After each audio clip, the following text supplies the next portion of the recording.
बिस्मिल्लाहिर्रहमानिर्रहीम, अस्सलाम वालेकुम। पाकिस्तान और दुनिया भर में देखने और सुनने वालों को अब्दुल कादिर का सलाम। इस वक्त मैं रशिया के दारुल हुकूमत मॉस्को में मौजूद हूँ।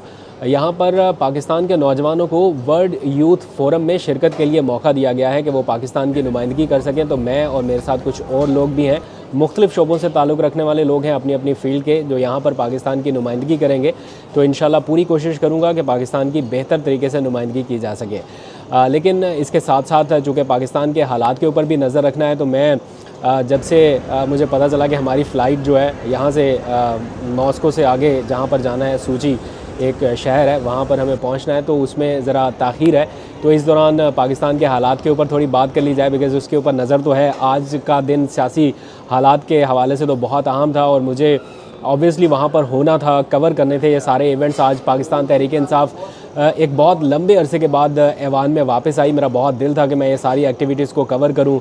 आज इमरान खान के नारे जिस तरह से ऐवान में गूंजे, उनके मास्क लगा के लोग पहुँचे, तो ये सारी एक्टिविटीज़ मैं कवर करना चाहता था, लेकिन अनफॉर्चुनेटली या फॉर्चुनेटली, कुछ भी कह लीजिए, मुझे यहाँ पर आना था। ये भी एक अहम इवेंट था। रोज़ रोज़ तो ऐसे इवेंट्स आते नहीं हैं, तो इसलिए मैंने सोचा कि साथ साथ ये इवेंट भी कवर करूँगा। कोशिश करूँगा कि आपको यहाँ के भी मनाज़र कुछ दिखाऊँ।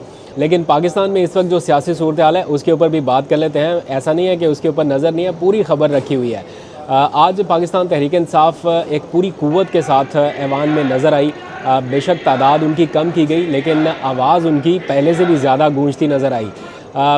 अप्रैल 11, 2022 को इमरान खान ने यह फ़ैसला किया था वोट ऑफ कॉन्फिडेंस के बाद कि वो इस असम्बली का हिस्सा नहीं रहना चाहते। ऑल्दो के कुछ एक दो लोगों ने उनकी राय से इख्तलाफ भी किया था। बाज़ लोगों की राय थी कि नहीं, ऐवान में ही रहा जाए, लेकिन इमरान खान ने उस वक्त ये डिसीजन लिया और खड़े होकर ये अनाउंस किया था कि अगर कोई और रहना चाहे असम्बली में तो रहे, लेकिन मैं इस असम्बली का हिस्सा नहीं बनना चाहता। और उस दिन के बाद से इस्तीफ़े जमा होना शुरू हुए और वो सारा कुछ आपके सामने है। तो 11 अप्रैल 2022 के बाद आज पहली बार पाकिस्तान तहरीक इंसाफ असम्बली में वापस गई। इस दौरान इस्तीफ़े वापस लेने की, फिर देने की, फिर वापस लेने की बहुत सारी कोशिशें हुई। उनको सियासी मकासद के लिए अपोजिशन ने भी पूरा इस्तेमाल किया। कहीं पर यह कोशिश थी कि मुज़ाकरात हो जाएं, और फिर जब ये लगा कि ये अपोजिशन लीडर के तौर पे वापस आ जाएंगे, तो उन्होंने राजा परवेज़ अशरफ साहब ने कहा कि नहीं जी, इस्तीफ़ों की जो कुछ की तस्दीक होगी, कुछ की नहीं हुई। तो ये सारा ड्रामा खैर चलता रहा।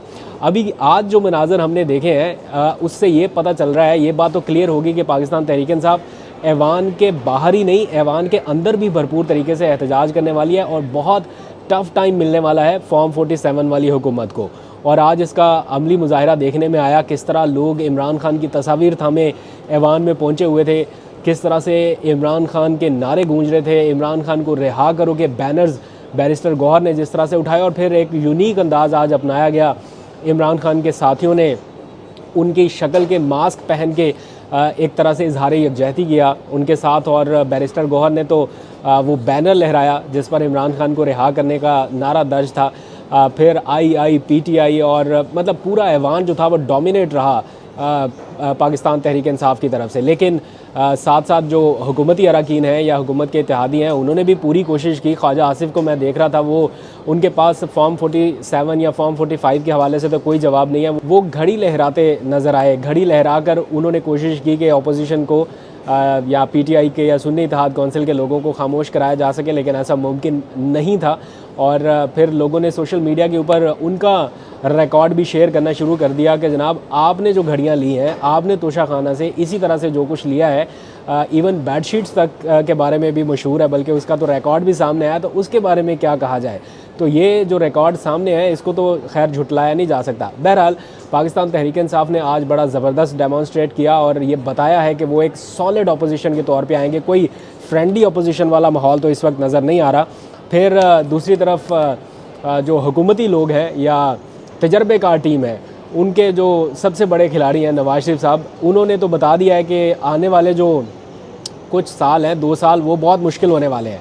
मुश्किल तो होने वाले हैं क्योंकि अभी हुकूमत संभाली नहीं है। बिजली की कीमत इजाफा, अभी थोड़ा सा आगे आप चले, अभी तो IMF वाला मामला फिर से शुरू होने वाला है, ऊपर से PTI का ख़त और बहुत सारे मुआशी चैलेंजेस जो हैं वो आने वाले हैं। तो नवाज शरीफ साहब ने तो पहले ही बता दिया कि 2 साल जो है वो बड़े मुश्किल हैं।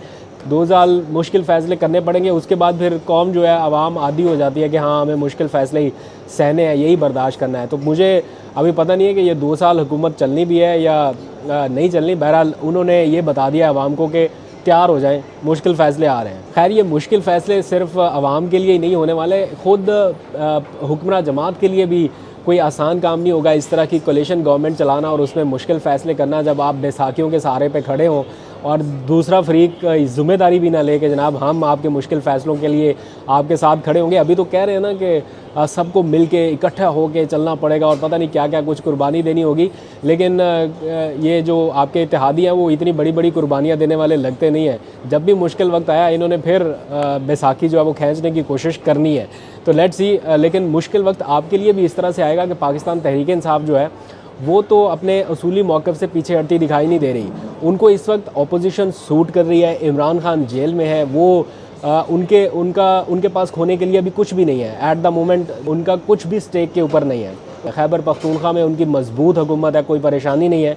परेशानी आपको होनी है वफाक में, जहाँ पर एक कमज़ोर कोलिशन गवर्नमेंट है, ऊपर से IMF की डील, ऊपर से मोडिस जैसे रेटिंग इदारों की बार बार की वार्निंग तनबीह जिस तरह से वो कर रहे हैं कि मुआशी चैलेंजेस का सामना करना पड़ेगा। और फिर पाकिस्तान तहरीक इंसाफ ऐवान के अंदर ही नहीं बाहर भी निकलने जा रही है हफ्ते के रोज़, यानी अब से ठीक चंद घंटों के बाद या 24 घंटों के बाद, एक दिन के बाद ही पाकिस्तान तहरीक इंसाफ मुल्क गिर एहतजाज करने जा रही है। तो ये एहतजाज खाली इसलिए नहीं है कि कोई आप लोगों को फ़र्क पड़ जाएगा या आप लोग एहतजाज से तंग आके अपने फॉर्म 47 जो है वापस लेके फॉर्म 45 बहाल कर देंगे, ऐसा नहीं है। ये एहतजाज बेसिकली इंटरनेशनल कम्युनिटी को इंगेज करने के लिए है कि इंटरनेशनल कम्युनिटी इसके ऊपर किस तरह से रिस्पॉन्ड करे। IMF को लिखे जाने वाला ख़त भी उसी का तसलसल है और इस ख़त के फॉलोअप में ही ये पूरा एक मोमेंटम जो है वो क्रिएट किया जा रहा है और ये रखा जाएगा, बरकरार रखा जाएगा अनटिल अनलेस एक तो इमरान खान रिहा नहीं हो जाते। वो जब तक अंदर रहेंगे आपके लिए प्रॉब्लम या मुश्किलात बढ़ती रहेंगी।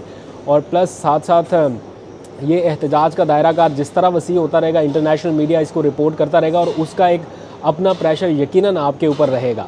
तो ये 2 साल मुश्किल है या 3 साल मुश्किल है, जितना भी टाइम है, ये सिर्फ आवाम के लिए मुश्किल नहीं है, ये आपके लिए भी मुश्किल है, क्योंकि आपके अपने साथी ये बता रहे हैं कि ये हुकूमत हम लेना ही नहीं चाह रहे थे, हमें तो ज़बरदस्ती ये हुकूमत दी गई है। और पता नहीं वो क्या क्या बताते हैं कि हमें हुकूमत भी दी गई है, साथ में धमकियाँ भी दी गई हैं। ये जावेद लतीफ़ की बात है, TV टॉक शो में वो ख़ुद कह चुके हैं कि वो जो बच्चा बाप की बात नहीं मानता तो बाप उसे फिर धमकी देता है ना कि जायदाद से आग कर दूंगा। तो वो इस तरह की मिसालें देके बताते हैं कि हमें धमकी देके हुकूमत दी गई है। तो अब किसने दी है, क्यों दी है, ये नहीं बताते, लेकिन इस तरह से जो रोना धोना उनका वो जारी है। बहरहाल मौलाना फजलुर रहमान एक अहम इत्तेहादी थे हुकूमत के, वो भी इस सिस्टम से नाराज़ हैं, इस सिस्टम से आउट होते दिखाई दे रहे हैं और किसी हुकूमती टीम का हिस्सा बनने से या हुकूमत साजी का हिस्सा बनने से इवन उन्होंने इनकार कर दिया। और अभी की लेटेस्ट अपडेट ये है कि आज पाकिस्तान तहरीक इंसाफ का वफ़द उनसे फिर मुलाकात के लिए जा रहा है। इससे पहले ख्वाजा साद रफ़ीक उनसे 2 मुलाकातें कर चुके हैं, साथ में उनके PMLN के लोग मुलाकातें कर चुके हैं। उन्हें कायल करने की कोशिश की जा रही है कि आप ये एहतजाजी तहरीक को तर्क कर दें या अपना बयानिया जो है वो वापस ले लें, मिल के साथ चलते हैं। लेकिन मौलाना अभी मिल के साथ चलने के लिए तैयार नहीं है। और दूसरी तरफ पाकिस्तान तहरीक इंसाफ जो है वो मुसलसल उनके पीछे है कि मिल के एहतजाज करते हैं। तो मौलाना को भी एहतजाज सूट कर रहा है, पाकिस्तान तहरीक इंसाफ को भी कर रहा है। तो देखते हैं मामला कैसे आगे बढ़ता है और क्या क्या मुश्किलात किसके लिए पैदा होती हैं। आप लोग ज़रा बताएं कि आज के ऐवान की कार्रवाई और पाकिस्तान तहरीक इंसाफ की कौमी असम्बली में वापसी के ऊपर आपकी क्या राय है? क्या पाकिस्तान तहरीक इंसाफ ने ठीक प्रोटेस्ट किया, ठीक एहतजाज किया, ये शिद्दत ठीक थी, ये एग्रेसिव रवैया ठीक था, या खामोशी से बिल्कुल चुपचाप बैठना चाहिए, अभी देखना चाहिए? मेरा ख्याल है एग्रेसिव नेचर जो है वो रखनी पड़ेगी, बहुत ज़्यादा ना सही लेकिन जितनी आज थी इतनी तो कम से कम रखनी पड़ेगी एक सॉलिड ऑपोजिशन के लिए। वरना अगर ऑपोजिशन का डर ही ना हुआ, फ्रेंडली मैच रहा, तो फिर कुछ नहीं होना। खैर ये अभी तक की अपडेट थी।